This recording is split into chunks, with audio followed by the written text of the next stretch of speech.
you're down in East Sussex, right? Where are you? A little town called Heathfield. Yes, very near my little village of Newark. In fact, we used to play cricket against you lot. Normally beat you, I have to say. Oh, come on. Joe, you're a great character of rugby. You're one of the few people who's sort of broken out of rugby and become an identifiable personality in sport in this country. With that comes particular problems, doesn't it? You put your head over the character personality parapet and suddenly everyone wants to shoot you. Not literally. Which I think you know quite a lot about, Piers. Yeah. No, you're right. If you're gonna put your head out there, if you're gonna put your opinions out there, you've got to be prepared that some people are going to like you and some people aren't going to like you, and some people are going to agree with you and some people aren't going to agree with you. So, you know, but I think I'd rather stay true to what I value, how I feel, what I want to put out there, than try and cave into try and being something I'm not. Well, one of the things that you are very honest about is struggles with depression, anxiety, mental health issues. What has been your experience?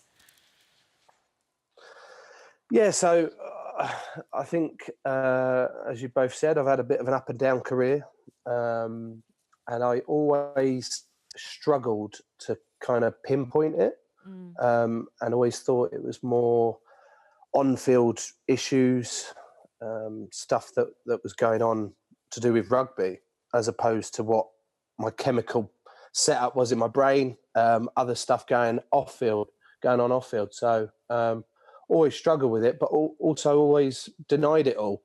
Do you mean that there was sort of two Joe Marlers? There was the person on the pitch who was kind of scary and big and alpha, and then there was someone off the pitch. It just reminds me a little bit. We spoke to Freddie Flintoff earlier on this week, who described something similar, the Freddie persona and the Andrew persona, and that actually a lot of people mistake the sportsman for the real person.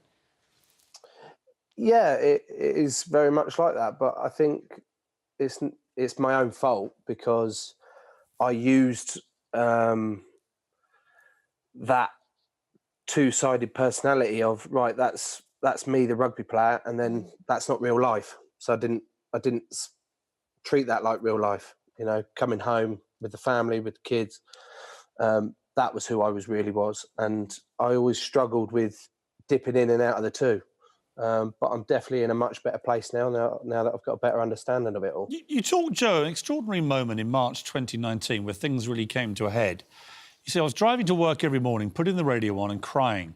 I was having these thoughts: you're pathetic. What are you doing here? What's the point of it all? Not just the point of rugby, the point of life. It was a case of F it all. There were times when I thought, what would it be like if I wasn't here? When you look back on that moment in your life, you know, you're married, you're happily married, we've got lovely kids. It's like, can you believe that someone who we all thought was this happy-go-lucky character in the England rugby team was going through an incredibly serious moment? I think that's what was most confusing for me, was that I didn't understand why I was feeling like that, because I had no reason to, or no apparent reason to. Like you said, I've got a wonderful family, a wonderful wife, a wonderful life, and pretty much everything going for me. But I couldn't get out of this fog, and you know, it got dark at times, and I really, really did struggle with it. But I've managed to sort of get hold of that now, accept it, and try and move forward with it. There was a very, in my view, ridiculously overblown controversy during the Six Nations, last Six Nations, in which you were caught on camera tickling the Wales captain, Alun Wyn Jones, in a certain part of his anatomy. Now, I've known rugby players in my village for 40 years. This seemed to me, on the scale of things you all do to each other, about number 0.001 on the Richter scale. And yet it became this enormous scandal, and you had to be banned for 10 weeks. I mean, I found the whole thing completely baffling. Were you bemused that everyone threw their toys out of the pram about it? Be honest. Yeah, I will be honest. Thank you, Piers. Thank you for giving me the... Yeah. All right, easy, Psycho. He doesn't need telling. Just to remind you, his nickname is Psycho. I'm not going to push it, don't worry. You live too close to me. Yeah, it was a bit of a brain fart moment, really. And do I accept what I did was wrong? Not so much the action, but obviously the time and the place of it, because between two friends, having a laugh, having a thing, and I completely got that wrong on that occasion. Did you, though? Because it made me laugh. It was a moment of levity. I didn't think you did anything wrong at all. I thought the reaction of Alun Wyn Jones, he's a 6'5" monster. The idea that he felt in any way that this was offensive or whatever was ridiculous. Well, everyone's got a right to feel how they want to feel about it. But me and Alun Wyn have since spoken, and we got on absolutely fine. He obviously took a lot of flack after it, and it was just one of those brain fart moments that I didn't think anything of. You know, no way am I prepared to accept those people that come out and say it was sexual assault or sexual harassment. No. But you know, it was one of those moments in my career that happened, and you wouldn't do it again. No, not for a 10-week break. No.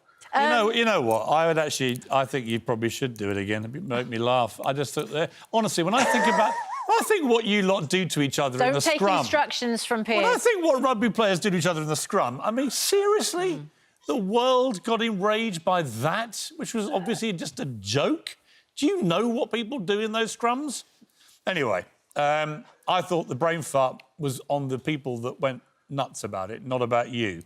Joe, you're a great character. It's a really fascinating book. I really encourage people to go and buy it because it's a really interesting insight into a guy who, on the face of it, larger than life, happy-go-lucky, nothing going wrong, psycho, albeit.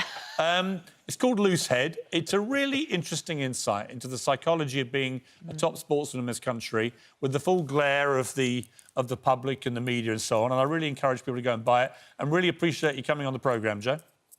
Thank you for having me, guys. Take care. So Susanna, nice. All the best with Piers, eh? Oh, thank you. There'll always be a pint in the Royal Oak in Newark for you, Joe Marler, with the Newark boys. They would love to entertain you. Socially distanced, obviously, please. Absolutely. Yeah, and 10 p.m. curfew. Joe, lovely to see you. Thank you very much indeed. The subtitle of the book is Confessions of an Unprofessional Rugby Player, the Unfiltered Truth About Being a Rugby Player, from the Horse's Mouth. Oh, just there's one more thing. Is Joe still there?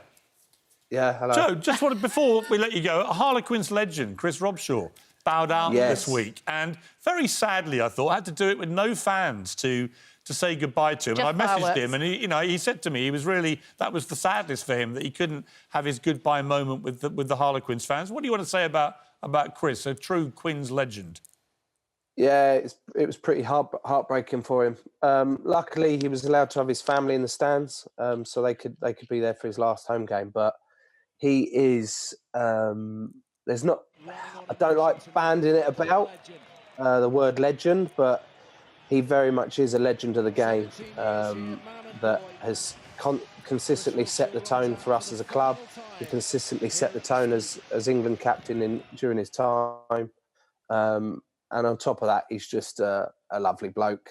Isn't he? So, he really is. He's one of the nicest guys. And I said him a note, I'm so sorry you didn't have the fans. He went, I'm really gutted not to have had a proper send-off with a full house, but it is what it is. You know, COVID has wrecked many things, hasn't it, including Chris Robshaw's farewell, sadly, but he was a great servant to Harlequins and to England. Joe, thanks again, mate. We appreciate it.